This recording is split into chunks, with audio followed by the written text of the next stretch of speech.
बच्चों, मैं निभा Mishra brilliant academy of learning से, और आज मैं आप लोगों को एजुकेशनल साइकोलॉजी का तीसरा पार्ट पढ़ाऊंगी, और वो है आनुवांशिकता तथा वातावरण, हेरिडिटी एंड एनवायरनमेंट।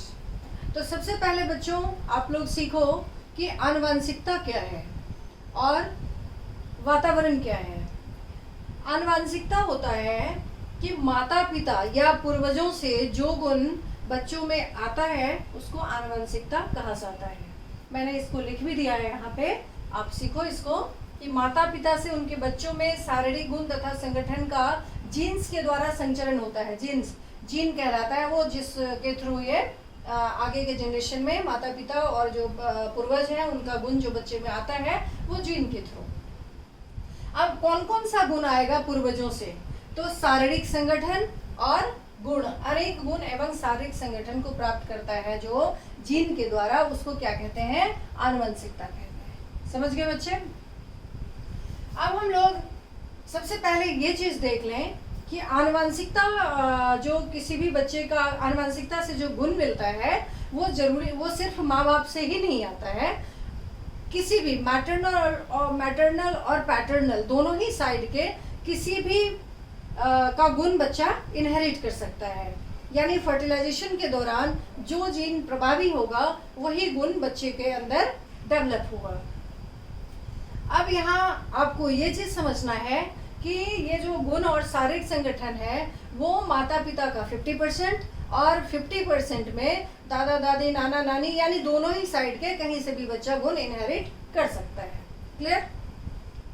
अब अगला चीज आपको समझना है कि कई बार देखा जाता है कि गोरे माँ बाप का भी बच्चा काला होता है और काले माँ बाप का भी बच्चा गोरा होता है।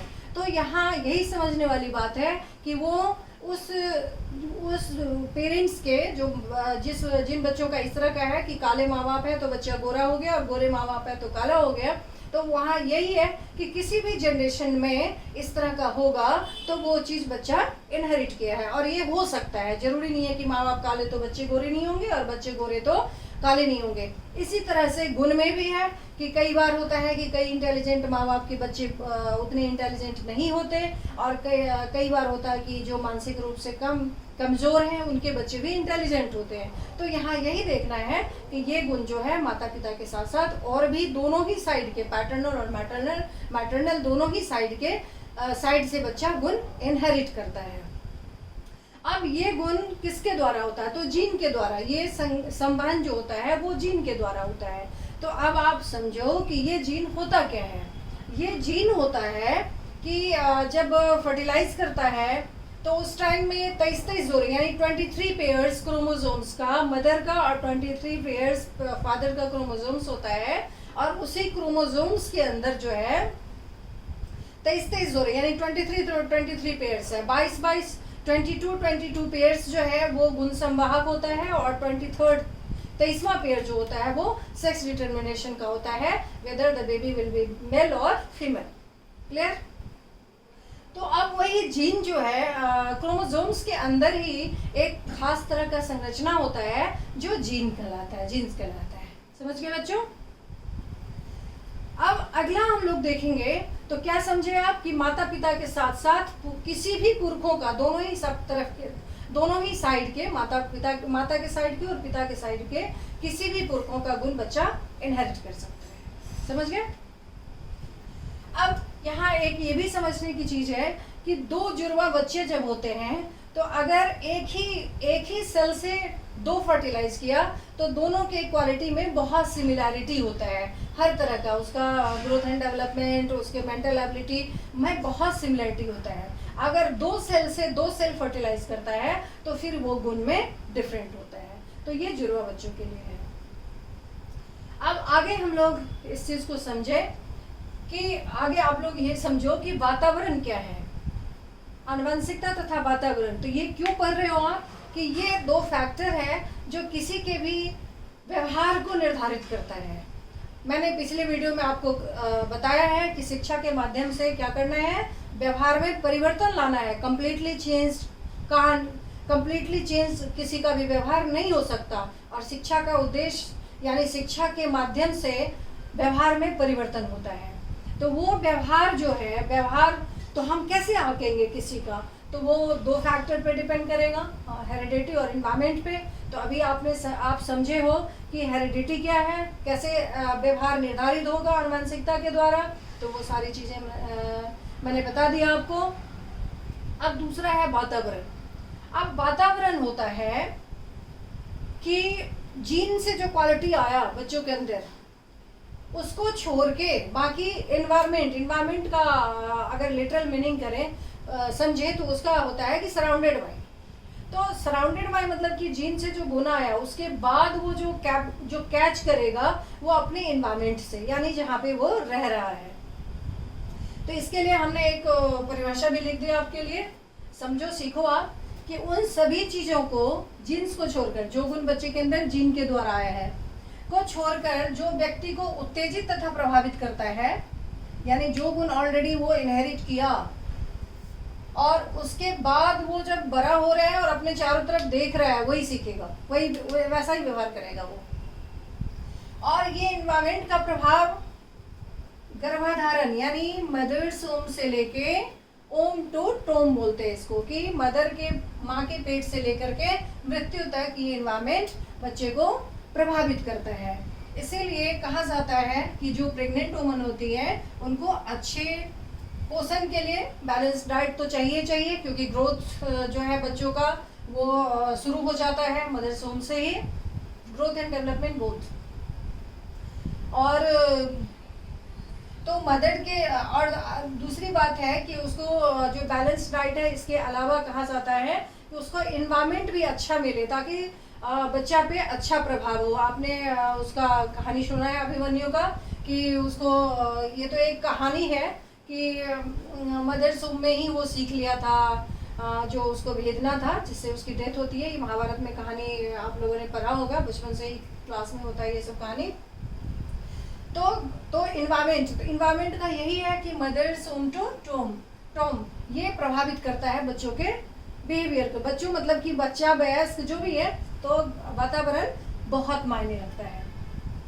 समझ गए आप लोग। अब यहाँ बात ये आ रही है कि अब जब दोनों ही फैक्टर जिम्मेवार है किसी के व्यवहार निर्धारण का, अगर आनुवांशिक गुण बहुत अच्छा है और आप उसको इन्वायरमेंट अच्छा नहीं प्रोवाइड करोगे, तो you can't expect good result. Good result means कि आप अच्छा वहां से उम्मीद नहीं कर सकते हो, क्योंकि वातावरण भी बहुत ज़रूरी है अच्छा होना। क्योंकि लर्निंग, सीखना जो है वो आफ्टर बर्थ होता है शुरू, और अगर हमारे अंदर बहुत अच्छा गुण है और हम अगर खराब इन्वायरमेंट में पल बढ़ रहे हैं, तो हमारा सीखना तो वही होगा जो हम सुन रहे हैं। तो दोनों ही जो फैक्टर है, आनुवंशिकता और वातावरण, ये बहुत ज़रूरी है किसी के व्यवहार निर्धारण में। अब यहाँ ये भी है कि अगर किसी बच्चे का आनुवंशिकता से प्राप्त गुण, यानी मानसिक स्ट्रक्चर तो आनुवंशिकता से ही आएगा, और उस आनुवंशिकता से आया हुआ गुण को हम एनवायरनमेंट के द्वारा और उन्नत बना सकते हैं। क्लियर। अगर किसी को आनुवंशिकता से जो मेंटल स्ट्रक्चर है, जो मेंटल स्ट्रेंथ है, वो बहुत अच्छा नहीं मिला, अब अगर हम उसको एनवायरनमेंट बहुत अच्छा प्रोवाइड करें, and you expect, I expect, we expect कि हमारा बच्चा बहुत अच्छा कर जाए, तो इट्स नॉट पॉसिबल। क्योंकि दोनों ही फैक्टर चाहिए। उसका आनुवंशिक गुण जो आया हुआ है वो भी स्ट्रांग होना चाहिए, और इन्वायरमेंट आप प्रोवाइड करो, दोनों ही जब अच्छा होगा तभी अच्छा रिजल्ट होगा। But exception is everywhere. Exceptionally you can say कि कई बार होता है कि आनुवंशिक रूप से अच्छा गुण प्राप्त किया हुआ को खराब माहौल में रखो तो भी वो अच्छा हो जाता है, और अगर ये गुण अच्छा नहीं भी है, इन्वायरमेंट अच्छा प्रोवाइड करो तभी भी अच्छा हो जाता है। तो exception is always there, but normally ज़्यादातर यही दो फैक्टर प्रभावित करता है किसी के भी व्यवहार निर्धारण में। समझ गया। तो यही है, अभी आपने आनुवंशिकता क्या है, वातावरण क्या है, ये सीखा, और कैसे व्यवहार प्रभावित होता है ये भी सीखा। तो ये सब चीज़ सीखना आपको इसलिए ज़रूरी है क्योंकि क्लास में कई बार बच्चे होते हैं, और जैसे क्वेश्चन भी आया हुआ है एग्ज़ाम में कि कोई बच्चा अगर आपके क्लास में है और आपके रिपीटेडली उसको मना करने पे कोई व्यवहार वो करता ही है, या आप पढ़ा रहे हो, वो बेंच पे डेस्क पे अपना सिर नीचे करके सो रहा है, तो what will be your reaction? आप क्या करोगे वहाँ पे? तो every action has a reason, कि कोई भी व्यवहार के पीछे, कोई भी बिहेवियर के पीछे एक कारण होता है। तो टीचर का क्या काम होगा कि टीचर उस कारण का पता लगाएंगे कि वाई सो, इस बच्चे को हमारे बार बार कहने पे कोई फर्क क्यों नहीं पड़ता। तो इसी में हम लोग क्या करते हैं, पीटीएम होता है, उसमें भी आप बच्चों की जानकारी लेते हो। अगर परफॉर्मेंस अच्छा नहीं जाता है तो वही एक होता है, मनोवैज्ञानिक भाषा में केस स्टडी कहते हैं। केस स्टडी मीन्स कि तब हम लोग पता लगाने लगते हैं कि ये बच्चा बाहर जाता है खेलने के लिए, अगर एब्यूसिव लैंग्वेज यूज़ करता है तो हम लोग ये कर देखते हैं कि ये जहाँ रह रहा है वहाँ का एनवायरनमेंट कैसा है। तो ये दोनों ही चीज़ जो है किसी के भी व्यवहार निर्धारण में, और व्यवहार से ही उसका व्यक्तित्व निर्धारण होगा, तो बहुत ही प्रभाव डालता है। आप लोग इसको नोट डाउन करो, फिर इसके आगे और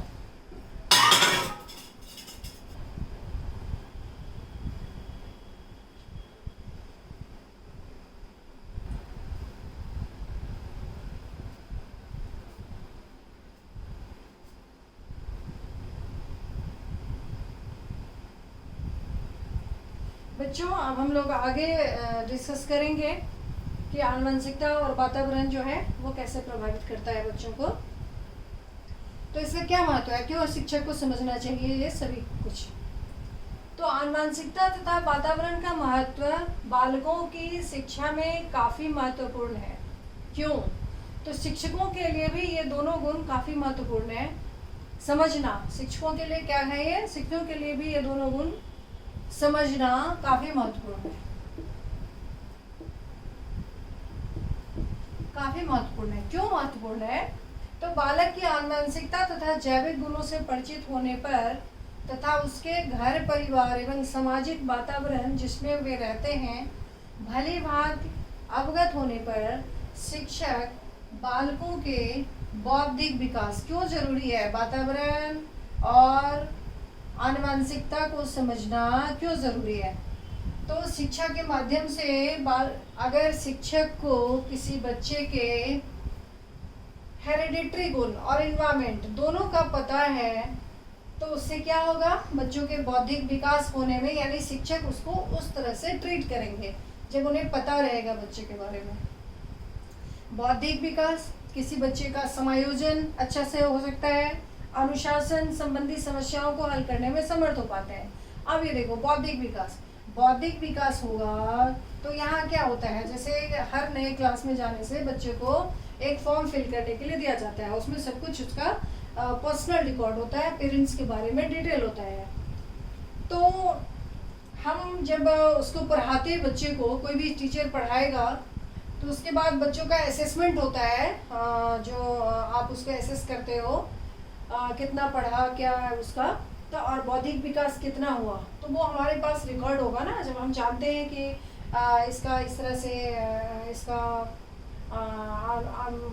इसके पेरेंट्स ये हैं, मतलब इस तरह का इसका है, आपको जानकारी है, तो आप उसके अकॉर्डिंग उसको एसेस कर लोगे कि हाँ चलो इसका अगर इस तरह चल रहा है, जैसे चल रहा है वो ठीक है, या नहीं ठीक है, तो फिर आप उस पर काम करोगे। दूसरा समायोजन है कि अगर एडजस्टमेंट में किसी बच्चे को क्लास में दिक्कत हो रहा है तो there are many reasons behind that, कि अगर बच्चा कोई अपने आप को समायोजित क्लास में नहीं कर पा रहा है तो इसके कई कारण हैं। सबसे पहला जो रिसर्चर्स यानी मनोवैज्ञानिकों का कहना है वो ये है कि बच्चे को बार बार स्कूल चेंज नहीं करना चाहिए, क्योंकि हर नया इन्वायरमेंट के साथ, हर नया वातावरण के साथ बच्चों को अपने आप को एडजस्ट करने में समस्या होती है। वो अपने आप को एडजस्ट करने में थोड़ा सा अनकंफर्टेबल फील करता है, और इससे उसका पढ़ाई भी, उसका जो ज्ञान है, उसका शिक्षा है, वो बाधित होता है, उससे वो प्रभावित होता है। तो समायोजन में भी शिक्षक को, अगर कोई बच्चा एडजस्ट नहीं कर रहा है क्लास में, वो तो रही अलग बात कि वो संवेगात्मक रूप से बच्चा अपने आप को एडजस्ट नहीं कर पाता, बार बार नए स्कूल चेंज करो तो।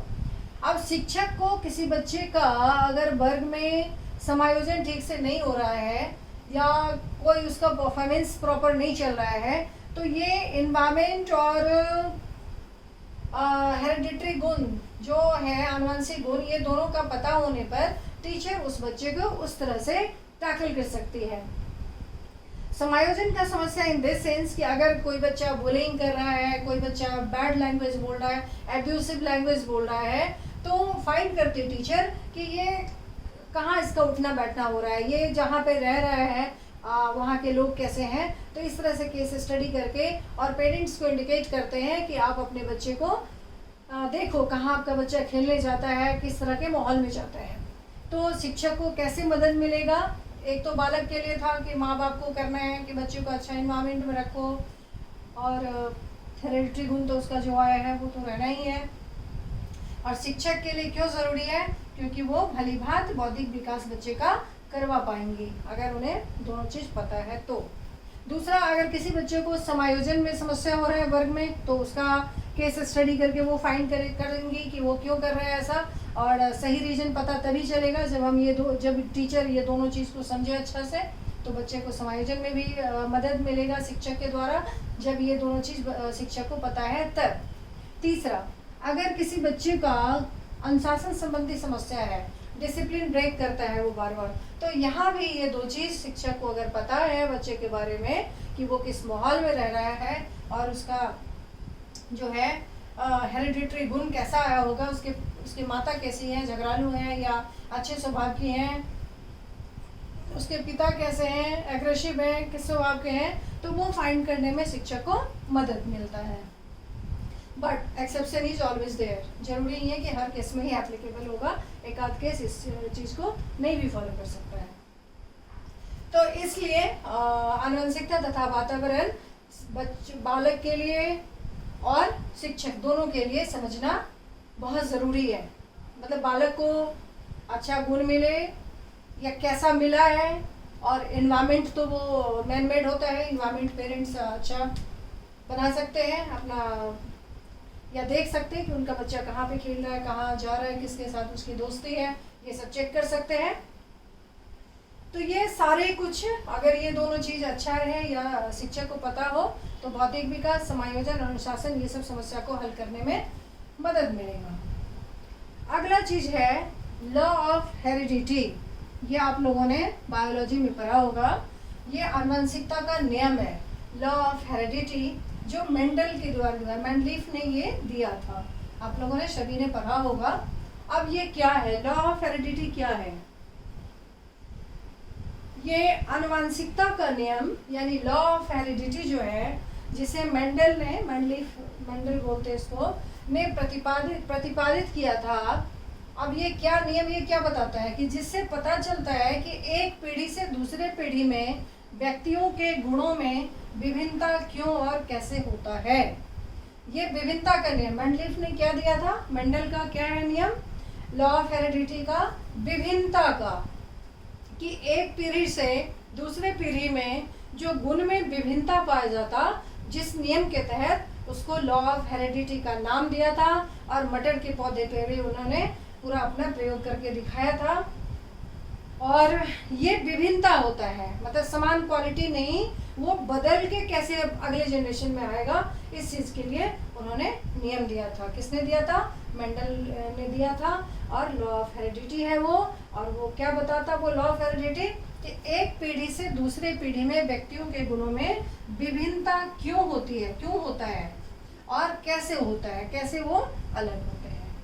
तो बच्चों, ये हमारा आज का टॉपिक मैं यही ख़त्म करती हूँ। और इतना चीज़ अगर आप अच्छा से समझ लिए हो तो अच्छा स्कोर करोगे एग्ज़ाम में, क्योंकि एग्ज़ाम का जो क्वेश्चन होता है वो स्ट्रेट फॉरवर्ड कुछ ही क्वेश्चन मिलेगा आपको, बाकी आपको अपना ये सब पढ़ा हुआ ज्ञान लगा के फिर उसमें से डिटेक्ट करने हैं 4 ऑप्शंस में से कि कौन सा आपके लिए सही ऑप्शन होगा। क्योंकि स्टेट या कोई भी कॉम्पिटिटिव एग्जाम का क्वेश्चन स्ट्रेट फॉरवर्ड बहुत कम ही मिलेगा आपको, ट्विस्टेड होता है। तो वो ट्विस्टेड फाइंड में आंसर फाइंड करने के लिए ये सारी जानकारी आपको होना चाहिए। Thank you.